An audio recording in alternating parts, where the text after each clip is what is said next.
Hello everyone, welcome to exam ministry. This is Krishna. I hope कि आप सब बहुत अच्छे होंगे और आपकी पढ़ाई अच्छी चल रही होगी। ठीक है, आज इस वीडियो में हम जो करंट अफेयर्स डिस्कस करने वाले हैं उसको स्टार्ट करने से पहले आप सभी से कुछ बातें कर लेते हैं कि भाई देखिए, करंट सिचुएशन जो भारत में चल रही है उसको देखते हुए अगर हम बात करें तो करंट सिचुएशन बहुत ज़्यादा जो है अस्थिर दिखाई दे रही है, क्योंकि अभी जो पहलगाम वाला मुद्दा है उसके साथ ही साथ जो है जियो पॉलिटिक्स में जो चीज़ें हमें देखने को मिल रही हैं उसके तहत अब जो करंट अफेयर्स का इशू है वो आपके प्रीलिम्स के लिए बहुत महत्वपूर्ण होता जा रहा है। ठीक है, अगर हम बात करें प्री और मेंस दोनों, तो दोनों पेपरों में आप ये देखने को मिलेगा आपको कि इस बार जो आपका मेंस का पेपर होगा वो भी कहीं ना कहीं इन्हीं सुर्खियों से संबंधित प्रश्नों पर आधारित होगा। हालांकि जो सब्जेक्टिव क्वेश्चंस हैं वो तो होते ही होते हैं, लेकिन इस बार सुर्खियों का काफी ज्यादा महत्व देखने को मिल रहा है। उसका रीजन एक चीज और भी बताया जा रहा है। उसका रीजन एक ये है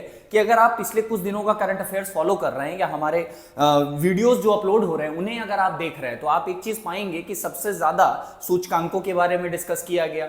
हमने देखा कि पिछली वाली जो हमारी क्लास हुई उसमें हमने आईआईपी के बारे में डिस्कस किया। ठीक है, आज हम देख रहे हैं कि आईपीआर के बारे में हम डिस्कस करेंगे, जो आगे अभी आपको वीडियो में देखने को मिलेगा। लेकिन इसके साथ ही साथ जो सबसे ज्यादा इंपॉर्टेंट है वो है भारत का इन सभी तरीके से, अगर मैं बात करूं कि इन सभी जो कुछ भी हो रहा है उसके प्रति भारत का जो रवैया है वो भी कहीं ना कहीं बहुत महत्वपूर्ण है। आजकल लोग लगे हुए हैं भारत पाकिस्तान के साथ जो तनावपूर्ण संबंध हमारे पिछले कुछ वर्षों में बने हैं और इस समय जो तनाव की स्थिति बनी हुई है, कभी भी वॉर हो सकती है ऐसा कहा जा रहा है, उसको देखते हुए भी काफी ज्यादा इंटरेस्ट जो है वो जाग रहा है लोगों के अंदर। ठीक है, तो आई होप कि आप जो वीडियोस अपलोड हो रही हैं उसे आप देख रहे होंगे, उसे आप समझ रहे होंगे। और इसका जो पीडीएफ है वो मैंने आपको बता रखा है कि हमारे टेलीग्राम चैनल पे आपको इसका पीडीएफ मिल जाएगा। आइए इस वाली क्लास को स्टार्ट करते हैं और देखते हैं कि जो हमारी न्यूज रही है उसको कैसे समझा जाएगा। ठीक है, क्योंकि जो कि द हिंदू का पूरा एनालिसिस हम करते हैं इस पे, तो द हिंदू के एनालिसिस को समझने के लिए इस पूरी वीडियो को आपको पूरा देखना पड़ेगा ताकि आपको समझ में आए कि जो इंपॉर्टेंट न्यूज हैं वो कौन कौन सी रही हैं और उनको कैसे किस परिप्रेक्ष्य में हम मेंस और प्री के देख सकते हैं, इसको कोड डिकोड करेंगे। तो चलिए क्लास को स्टार्ट करते हैं।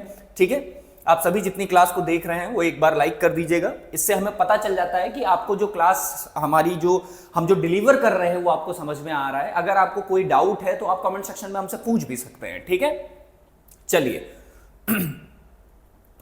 क्लास को स्टार्ट करते हैं। तो जो पहली खबर है आपके सामने, ठीक है, पेज नंबर 1 पे है, आपके पेज नंबर 1 पे ये खबर आपको देखने को मिलेगी। ठीक है, पहली खबर क्या है भाई? पेगासस मुद्दा। ठीक है, पेज नंबर 1 पे है और जीएस पेपर 3 से संबंधित है ये न्यूज। ठीक है, जीएस पेपर 3 से इससे न्यूज बन सकती है, तो इस बात का ध्यान रखिएगा। इससे जो पेपर है क्वेश्चन में इससे संबंधित बनेंगे, तो इसको आप पढ़ने से पहले पेगासस है क्या इसके बारे में समझ लेते हैं। देखिए, आसान शब्दों में अगर आपको समझाऊं तो पेगासस एक स्पाईवेयर है। ठीक है, एक ऐसा सॉफ्टवेयर है जो निगरानी और जासूसी के लिए प्रयोग किया जाता है। ठीक है, अब ये इसके बारे में जो हालिया न्यूज है उस पे जाने से पहले थोड़ा सा इसका बैकग्राउंड देख लेते हैं कि भाई ये क्या है और क्या था।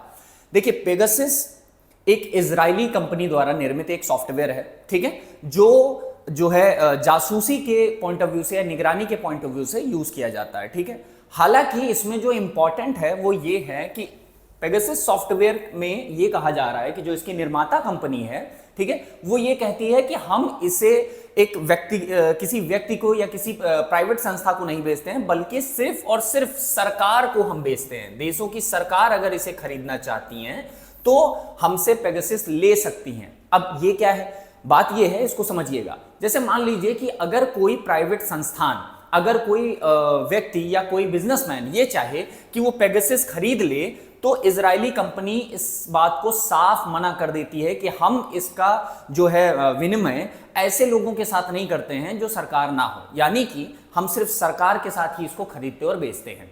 सरकार इसे विभिन्न प्रयोगों के लिए खरीद सकती है। हालांकि यह मुद्दा तब उठा जब अमेरिका की एक कोर्ट ने, ठीक है, ये मुद्दा उठा, उसके इतिहास के बारे में समझ रहे हैं, तो अमेरिका की एक कोर्ट में ये बात कही गई कि इंडिया पेगासस का इस्तेमाल कर रहा है। अब जैसे ही ये बात मार्केट में आई, फैली, तो लोगों ने, यहाँ के जो बौद्धिक वर्ग है, यहाँ के जो जज हैं, यहाँ के जो लोग हैं, यहाँ के जो पत्रकार हैं, वरिष्ठ पत्रकार, उन लोगों ने इस मुद्दे को उठाया कि क्या भारत पेगासस का इस्तेमाल कर रहा है, क्या भारत इस चीज को इस्तेमाल करके लोगों की जासूसी कर रहा है। और इस बात को लेते हुए, इस बात को आगे बढ़ाते हुए ये जो मुद्दा था ये ज्यादा बढ़ गया। अब इस मुद्दे पे सुप्रीम कोर्ट तक ये बात पहुंच गई। ठीक है, सुप्रीम कोर्ट के पास जब ये बात पहुंची तो सुप्रीम कोर्ट में जनहित याचिका दायर की गई और इस याचिका पे सुनवाई शुरू हो गई। हालांकि इसमें जो मुद्दा सबसे बड़ा निकल करके सामने आया, लोगों ने ये कहा कि क्या सरकार लोगों से बिना उनके कंसर्न के उनकी खुफिया जानकारी या यूं कहे प्राइवेसी में हाथ डाल रही है। अब यह मुद्दा इसलिए भी बड़ा हो गया कि भाई अगर हम बात करें एक आम नागरिक की, अगर हम बात करें किसी न्यायिक अधिकारी की, अगर हम बात करें किसी जो है ऐसे अधिकारी की, या बड़े बड़े नेता हो गए या कोई बहुत बड़े पॉलिटिशियन है, इसके साथ ही साथ प्रेस में कोई बहुत बड़ा पत्रकार है, तो उनकी जासूसी भी कर सकती है। तो इसलिए यह मुद्दा इस समय पेपर में था। हालिया सुप्रीम कोर्ट ने इस बात को क्लियर किया कि क्या पेगासस का इस्तेमाल करना नेशनल सिक्योरिटी के पॉइंट ऑफ व्यू से गलत तो है नहीं। हालांकि याचिकाकर्ता इस बात को बोल रहे थे कि भाई क्या भारत जो है इसका इस्तेमाल गलत तरीके से तो नहीं कर रहा है। इस पे पूरी जांच हुई, जांच होने में यह भी पाया गया कि सरकार ने उस पर कभी ना हाँ बोला ना बोला। भाई सरकार इस बात पे मौन रही कि भाई देखिए हम पेगासस का इस्तेमाल कर रहे हैं कि नहीं कर रहे हैं, इस पे कोई टिप्पणी भी भारत सरकार की नहीं आई। अब हाल ही में जब इसकी सुनवाई हो रही थी तो सुप्रीम कोर्ट ने इस बात को बोला कि भाई देखो, अगर पेगासस का इस्तेमाल इसलिए हो रहा है कि वो नेशनल सिक्योरिटी का मामला है, तो इसमें कोई गलत बात नहीं है कि अगर पेगासस इस्तेमाल कर रही है सरकार राष्ट्रीय सुरक्षा के पॉइंट ऑफ व्यू से, तो इसमें कोई दिक्कत तो नहीं है। राष्ट्र विरोधी तत्वों के बारे में अगर बात करें तो राष्ट्र विरोधी तत्व तो भाई जाहिर सी बात है, अगर हमारे देश को कोई नुकसान चाह रहा है या पहुंचा रहा है और उसके खिलाफ हमें कोई कार्यवाही करनी है और कोई जानकारी हमारे पास आ जाती है, तो उसी के बिहाफ पे हम जानकारी करेंगे।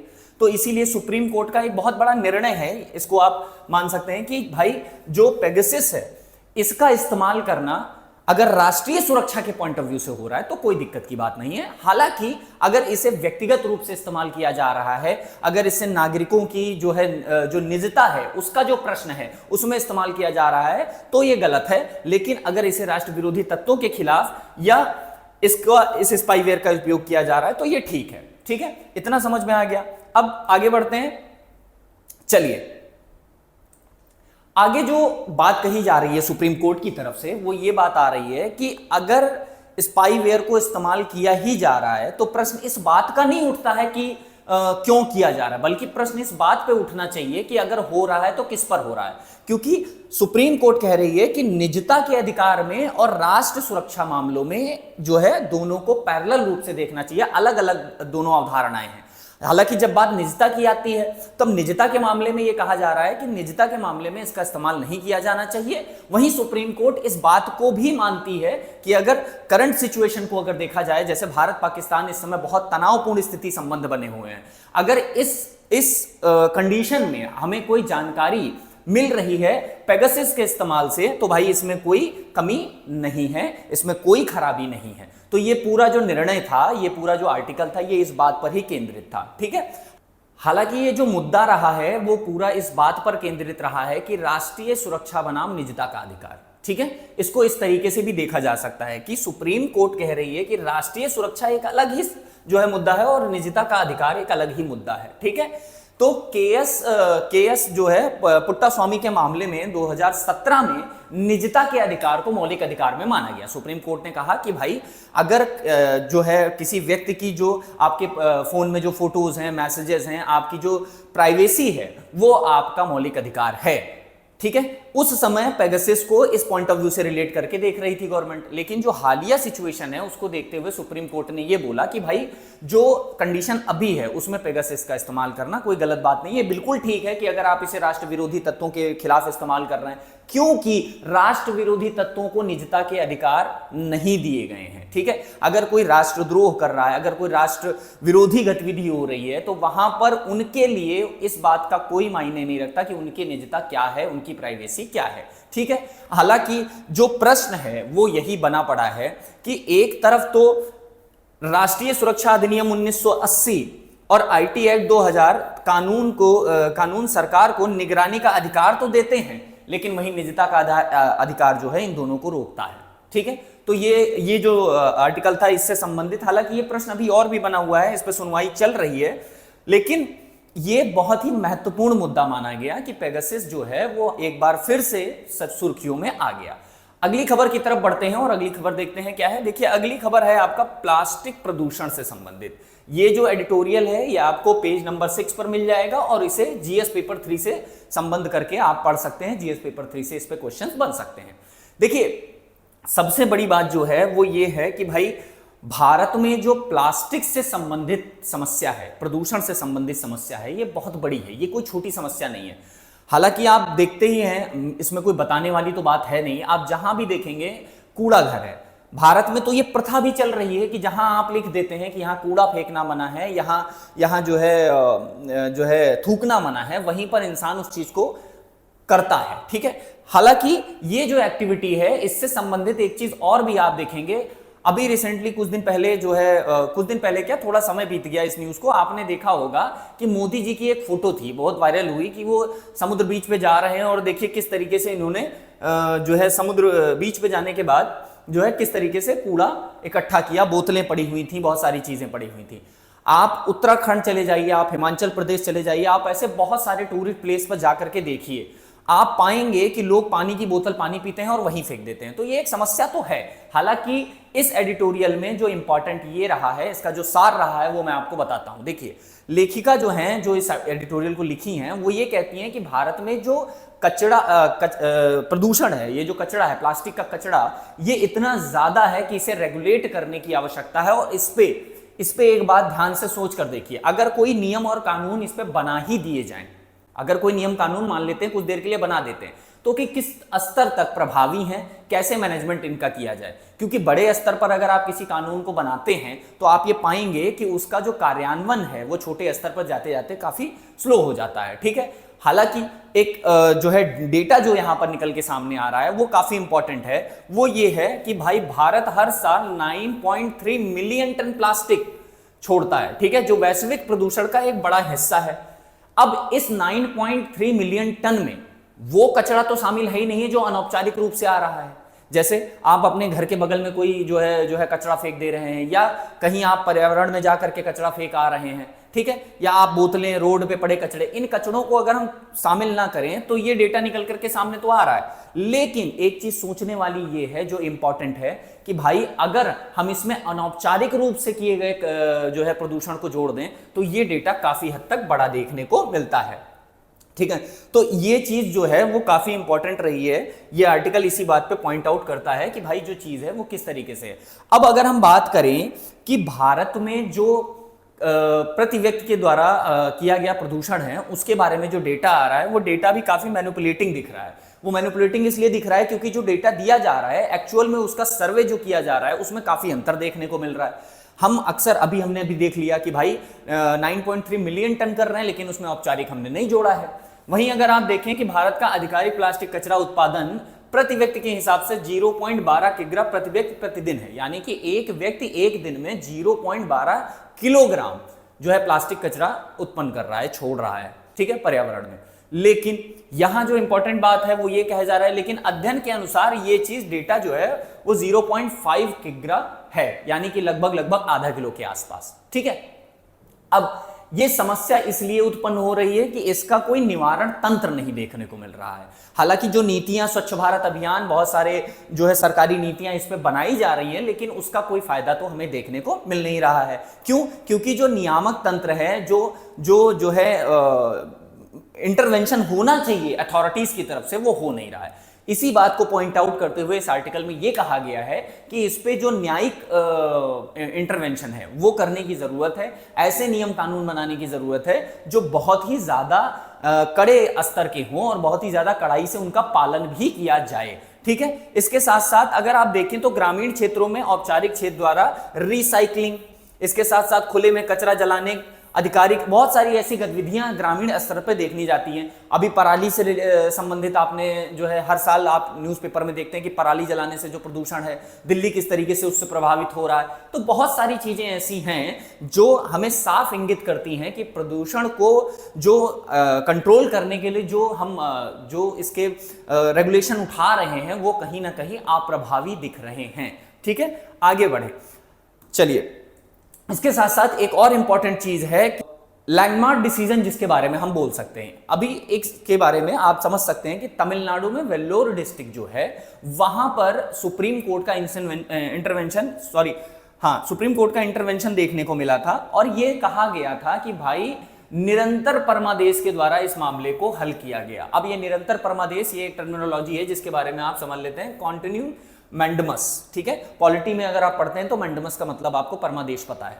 ये क्या होता है इसको थोड़ा समझ लेते हैं। देखिए, जब कोई न्यायिक विधि द्वारा किसी भी मुद्दे को सॉल्व करने के लिए लगातार परमादेश जारी करके उसका तीव्र गति से निदान करना होता है, तब ये सिचुएशन, तब ये स्थिति आती है कि निरंतर परमादेश जारी किया जाता है। ठीक है, तो निरंतर परमादेश जारी करने का मुद्दा जो रहा है वो इससे संबंधित रहा है तमिलनाडु के टैनरी प्रदूषण। टैनरी प्रदूषण का मतलब जो चमड़े से संबंधित वहां पर उद्योग थे उनके प्रदूषण को निपटान करने के लिए भाई कोर्ट ने कहा कि भाई इसको जल्दी से जल्दी आप निपटान करिए। इसके लिए एक कमेटी भी गठित की गई और उस कमेटी से यह कहा गया कि 4 महीने के अंदर अंदर आपको इन सभी जो प्रदूषण के कचरे से संबंधित समस्याएं हैं इनको आपको सॉल्व करना पड़ेगा और निरंतर परमादेश द्वारा ये कोर्ट ने करवाया।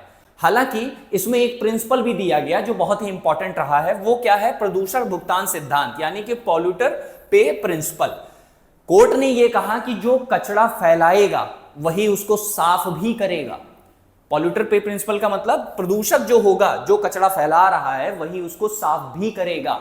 और अगर इस कचरे के फैलने से किसी को कोई तकलीफ हो रही है, किसी को कोई नुकसान हो रहा है, तो उसका मुआवजा भी आप इसी व्यक्ति से लें, तो इसलिए ये आर्टिकल भी महत्वपूर्ण है, जो कि एक बर्निंग इशू भी है। अगर आप देखें तो पर्यावरण से संबंधित पेपर में आप इसको यूज कर सकते हैं, क्योंकि ये काफी ज्यादा इंपॉर्टेंट रहा है। अगली खबर की तरफ बढ़ते हैं और देखते हैं अगली खबर क्या है। तो अगली खबर आपके सामने जो आ रही है वो पेज नंबर 6 से आ रही है और इसको जीएस पेपर 2 और 3 से संबंध करके आप पढ़ सकते हैं। ठीक है, क्या है? साइंस एंड टेक और इंटरनेशनल रिलेशन के बारे में अगर देखा जाए तो इससे संबंधित ये न्यूज है। स्टारलिंक का भारत में संघर्ष। देखिए, स्टारलिंक क्या है? आपने एलन मस्क का तो नाम सुना ही होगा। उनकी एक कंपनी है जो नेटवर्क प्रोवाइड करती है, जैसे आपके यहाँ भारत में जियो है, एयरटेल है, बीएसएनएल है, इस तरीके से। तो स्टारलिंक एक प्राइवेट कंपनी है जो भारत में काफी समय से एंट्री लेने का प्रयास कर रही है, भारत में अपने व्यवसाय को स्थापित करने का प्रयास कर रही है। आप यहाँ फोटो में देख भी सकते हैं कि जो हमारे पीयूष गोयल साहब हैं उनके साथ जो रिप्रेजेंटेटिव हैं वो मिलने आए। ठीक है, मिलने आए। अब ये मीटिंग लगातार हो रही है। स्टारलिंक इस बात का प्रयास कर रहा है कि भारत में उसे बिजनेस करने की अनुमति मिल जाए, लेकिन इनके साथ काफी समस्याएं देखने को मिल रही हैं। समस्याएं क्या हैं? समस्याएं ये हैं कि भाई इनको एंट्री लेने के लिए भारत के नियमन और कानूनों को मानना जरूरी है, क्योंकि भारत सरकार इस बात पर अड़ी हुई है कि आपके हमारे जो नियम और कानून हैं उन्हें आप मानिए और उसके तहत आप अपने व्यवसाय को शुरू कीजिए। हालांकि आप इस समस्या को ऐसे समझिए कि आज भी अगर आप गांवों में, बहुत सारे भारत में ऐसे गांव हैं जहां आप जाते हैं तो नेटवर्क की समस्या है।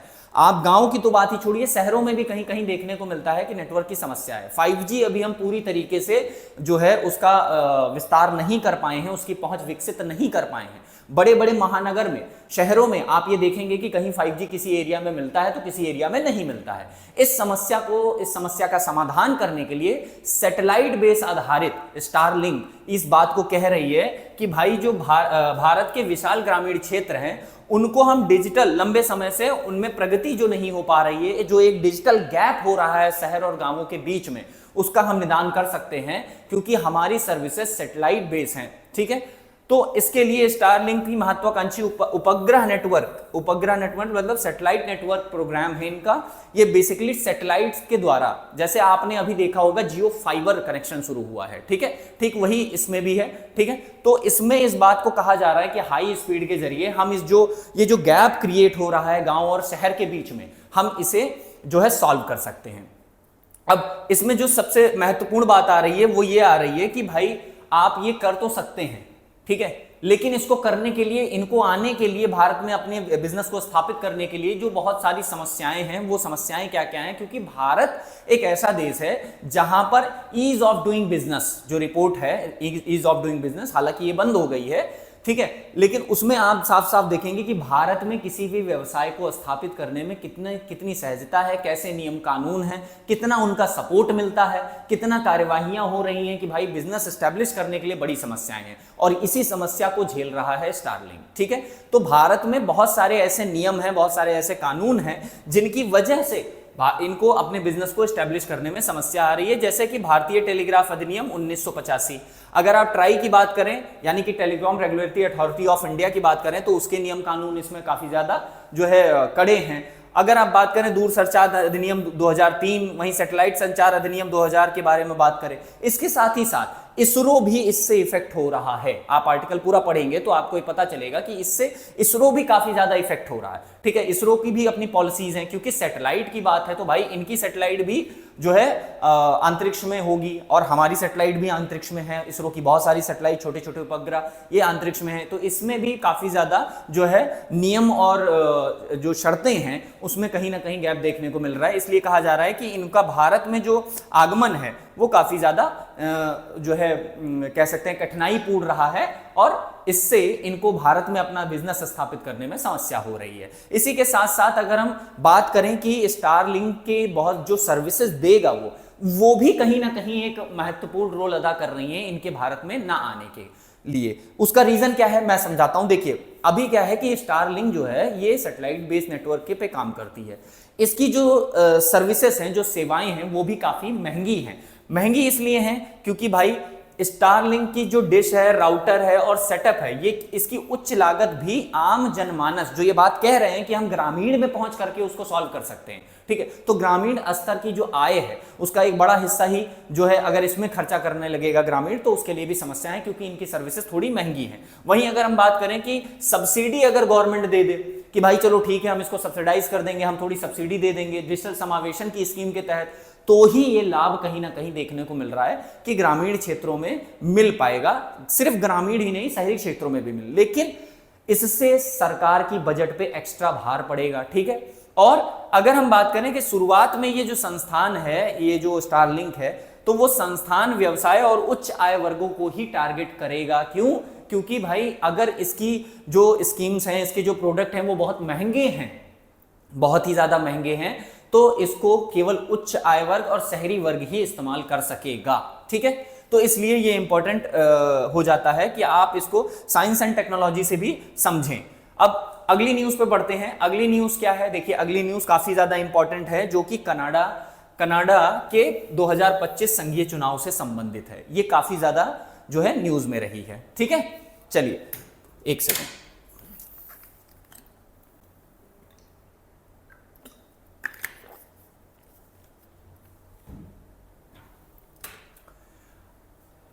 तो कनाडा की जो न्यूज है वो इसलिए इंपॉर्टेंट नहीं क्योंकि अभी हाल ही में कनाडा में चुनाव हुए, संघीय चुनाव में जो है, जैसा लगभग पूरे विश्व में ये मानना था कि जो चुनाव का रिजल्ट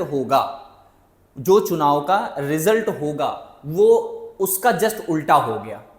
यानी कि अगर आप देखें तो liberal ride the anti Trump wave to victory in Canada. Justin Trudeau के बारे में आपने देखा होगा, ठीक है।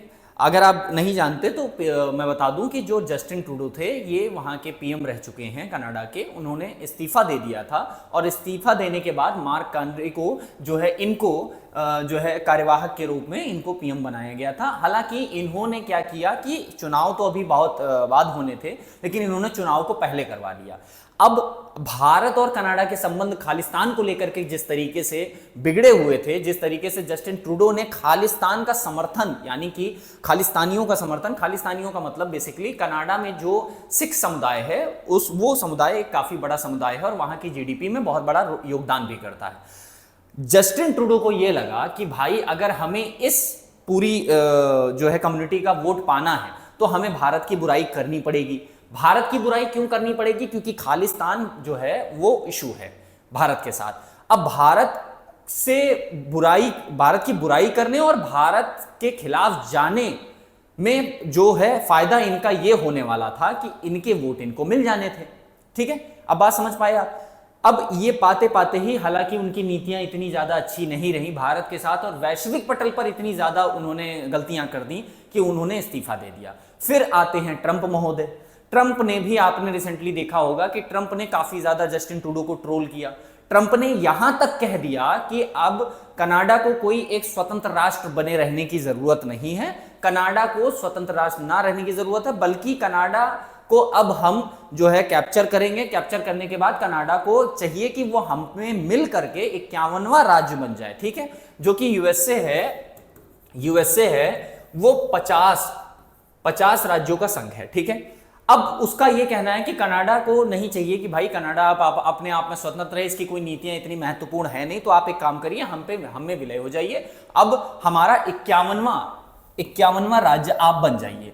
हालांकि ये जो वक्तव्य था, ट्रंप की जो नीतियां थी, वो कहीं ना कहीं उल्टा जो है खेल कर गई कनाडा के इलेक्शन में। ठीक है, अब इसको समझते हैं कि कनाडा के इलेक्शन में क्या महत्वपूर्ण रहा है और क्या ये न्यूज इतनी इंपॉर्टेंट क्यों रही है। देखिए, कनाडा में जो हालिया में चुनाव हुए उसमें डोनाल्ड ट्रंप की भूमिका एक नाटकीय मोड़ ले ली है, क्योंकि डोनाल्ड ट्रंप क्या कर रहे थे, रिसेंटली आपने देखा कि उन्होंने टैरिफ भी इंपोज किया, उन्होंने ट्रूडो की सरकार को काफी ज्यादा क्रिटिसाइज किया और ट्रूडो की सरकार को क्रिटिसाइज करने से वहां के जो लोग थे वो भड़क गए। भाई साहब, वो भड़क किस लिए गए उसको समझते हैं। भड़के इसलिए कि उनका यह कहना था कि क्या हमारा देश अब इस काबिल भी नहीं रहा कि ट्रंप जो है पूरे वैश्विक स्तर पर जिस तरीके का व्यवहार कर रहे हैं हमारे साथ भी वैसा व्यवहार होगा।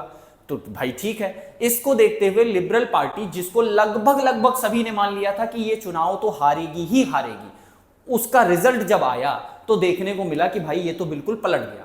अब पलटने के पीछे जो कारण था मैंने आपको बताया कि एक मत तो ऐसा भी है जो कह रहा है कि नहीं ट्रंप है, दूसरा मत ये कह रहा है कि नहीं भाई इनकी नीतियां इस कारण जो है ट्रूडो की नीतियां थी, और जो लास्ट में जो है मार्क कैनरी हैं उनका जो योगदान है वो काफी महत्वपूर्ण रहा है। ठीक है, अब समझते हैं कि जो सरकार के साथ यहां पर हो रहा है, लिबरल पार्टी के प्रत्याशित हार से बचने में मदद मिली है, यानी कि लिबरल पार्टी फिर से कनाडा के इलेक्शंस को जीत गई। ठीक है, लिबरल पार्टी ने कनाडा चुनाव जीता और लेकिन बहुमत से चूक गई। अब समझना यह है, देखिए कनाडा में जो है ना 343 सीटें हैं टोटल। ठीक है, 343, इनमें से 172 सीटें जो है बहुमत के लिए चाहिए होती हैं। लिबरल पार्टी के पास 169 सीटें आई। ठीक है, लिबरल पार्टी के पास 169 सीटें आई। हालांकि ये पूर्ण बहुमत सरकार तो नहीं बना सके हैं, लेकिन हां एक मिलीजुली सरकार ये बना सकते हैं, जो कि ये साफ साफ दिख रहा है। अब बात करें अगर जो है कनाडा के जो है आंतरिक मामलों में, तो आप पाएंगे कि कनाडा का जो आंतरिक मामला है वो लिबरल पार्टी से जो है, लिबरल पार्टी ने उसमें जो है क्या यूज किया, लिबरल पार्टी ने उसमें यूज किया कि भाई अमेरिकी विश्वासघात के आधार पर इन्होंने चुनाव लड़ा। अब अमेरिकी विश्वासघात का मतलब ट्रंप का जो बिहेवियर था टुवर्ड्स कनाडा, उसके आधार पर इन्होंने चुनाव लड़ा और चुनाव में यह देखा गया कि लोगों ने काफी ज्यादा रुझान दिया और इनको जिता दिया। वहीं अगर हम कंजर्वेटिव पार्टी की बात करें, जिसको लोग मानते थे कि इस बार तो सरकार कंजर्वेटिव पार्टी की ही बनेगी, उसके साथ क्या हुआ, कंजर्वेटिव पार्टी के जो नेता हैं पियरे पॉलिव, ठीक है, पियरे पॉलिव जो पीएम कैंडिडेट के लिए जो है लड़ रहे थे चुनाव, इनके साथ क्या हुआ इसके बारे में थोड़ा समझते हैं। देखिए पियरे पॉलिव जो हैं उनकी छवि थोड़ी सी, मतलब ऐसा माना जाता है कि थोड़ी सी ट्रंप के ही तरह है। तो वहां की जो लोकल जनता है, जो जनता रही है कनाडा की, उसका तो ये मानना रहा बाद में कि भाई एक तो ट्रंप ऐसे हैं, दूसरा पियरे पॉलिक भी ऐसे हैं, तो क्यों ना जो है लिबरल पार्टी को फिर से वोट किया जाए और जिताया जाए। और पियरे पॉलिक के बारे में ये भी खबर है कि भाई ये अपनी ही सीट से, जिस सीट से ये चुनाव लड़ रहे थे उसी सीट से ये चुनाव हार गए। ठीक है, अब समझना ये है कि इस पूरे प्रकरण में भारत को क्या लाभ है। भारत के अगर लाभ की बात की जाए या भारत का जो इंटरेस्ट है वो कहां देखने को मिल रहा है। हालांकि प्रधानमंत्री नरेंद्र मोदी ने जो है मार्क हेनरी को भी इस बात के लिए जो है बधाइयां दी हैं कि भाई ठीक है, अच्छी बात है, आप जीत गए चुनाव, और भारतीय और कनाडा के संबंध को अच्छे तरीके से विकसित करने का भी आग्रह किया है कि जो भारत और कनाडा के बीच में तनाव रहे हैं अब वो शायद सुधर पाएंगे। तो भारत के लिए जो सबसे अच्छी बात रही है वो है खालिस्तानी नेता जगमीत सिंह। आपने इनके बारे में तो बहुत सुना होगा। देखिए, वहां का जो खालिस्तानी मूवमेंट रहा है, ऐसा माना जाता है कि जगमीत सिंह ने उसको बहुत ज्यादा जो है उसको लीड किया है एक तरीके से। तो अब बात यह है कि खालिस्तानी नेता जो है वहां पर एनडीए सरकार है, ठीक, न्यू डेमोक्रेटिक अलायंस के नाम से। ठीक है, तो अब इसको समझते हैं कि एनडीए की सरकार के नेता रहे हैं, ये भी अपनी सीट से हार गए। ठीक है, अब यहां आप समझ पा रहे हैं कि ये जो हैं ये अपनी ही सीट से ये भी हार चुके हैं। तो दोनों देशों में जो तनावपूर्ण संबंध रहे हैं इनके कारण वो भी आप देखेंगे कि अब शायद ये माना जाता है कि ये सुधर सकते हैं, ये सुधरेंगे।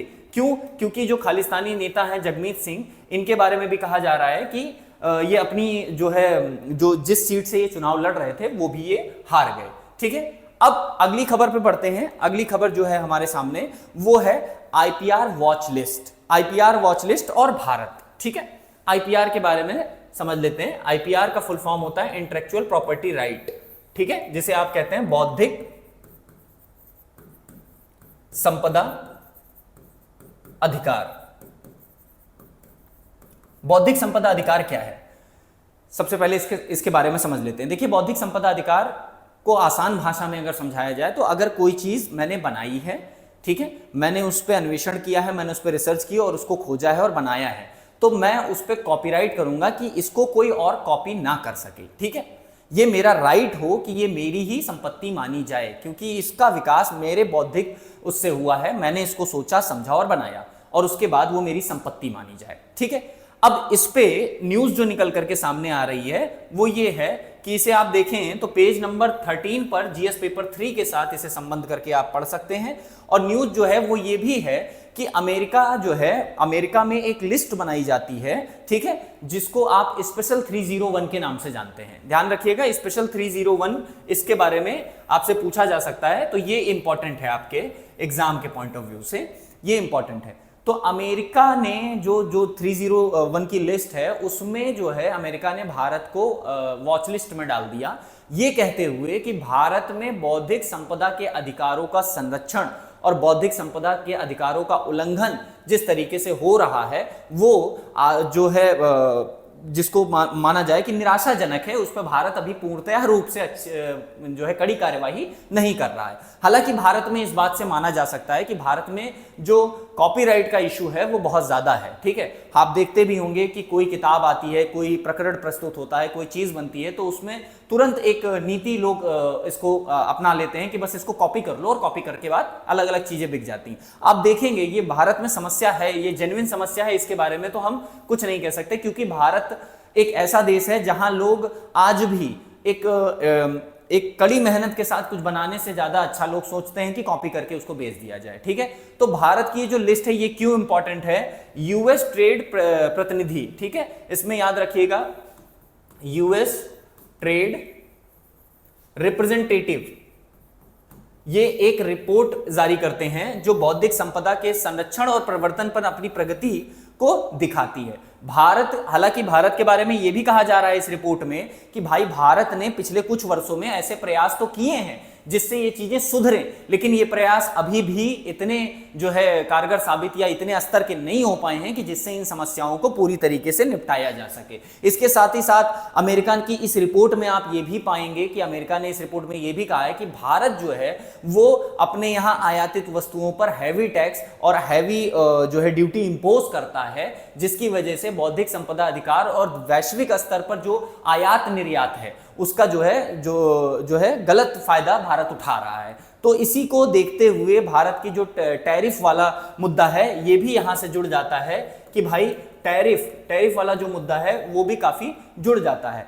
हालांकि भारत इसको इस तरीके से भी देख रहा है कि ये आयात प्रतिस्थापन की एक नीति है जिसको इंपोर्ट सब्स्टिट्यूशन के नाम से भी जानते हैं, ठीक है। अब इसमें जो इंपॉर्टेंट रहा है वो ये रहा है कि आईपी अधिकारों के संरक्षण और प्रवर्तन के संबंध में दुनिया की सबसे चुनौतीपूर्ण प्रमुख अर्थव्यवस्था भारत में भी देखी जा रही है। हालांकि इस लिस्ट में सिर्फ अगर हम बात करें कि पेटेंट, कॉपीराइट ऐसे ही कोई चीज केवल है तो नहीं, देखिए इसमें क्या है कि वीडियो गेम की अनाधिकृत फाइल शेयरिंग, शैक्षणिक पुस्तकों की पुनर्मुद्रण और अन्य मुद्दों को भी शामिल किया गया है। आप अक्सर देखते होंगे भारत में कि हमारे यहाँ अक्सर ये होता है कि भाई वो वाला सॉफ्टवेयर चाहिए तो कह रहे हैं अरे भाई वो वाला पेड है, एक काम करते हैं क्रैक सॉफ्टवेयर इस्तेमाल कर लेते हैं, ठीक है। तो इस तरीके से देखा जा रहा है कि काफी ज्यादा जो है बौद्धिक संपदा के अधिकारों का उल्लंघन भारत में हो रहा है। अब भारत के साथ साथ क्या इस लिस्ट में सिर्फ भारत ही सम्मिलित है? तो भाई नहीं, इस लिस्ट में चाइना, इंडोनेशिया, रूस, अर्जेंटीना, वेनेजुएला, पाकिस्तान और तुर्की इस सूची में शामिल अन्य देशों में से भी हैं।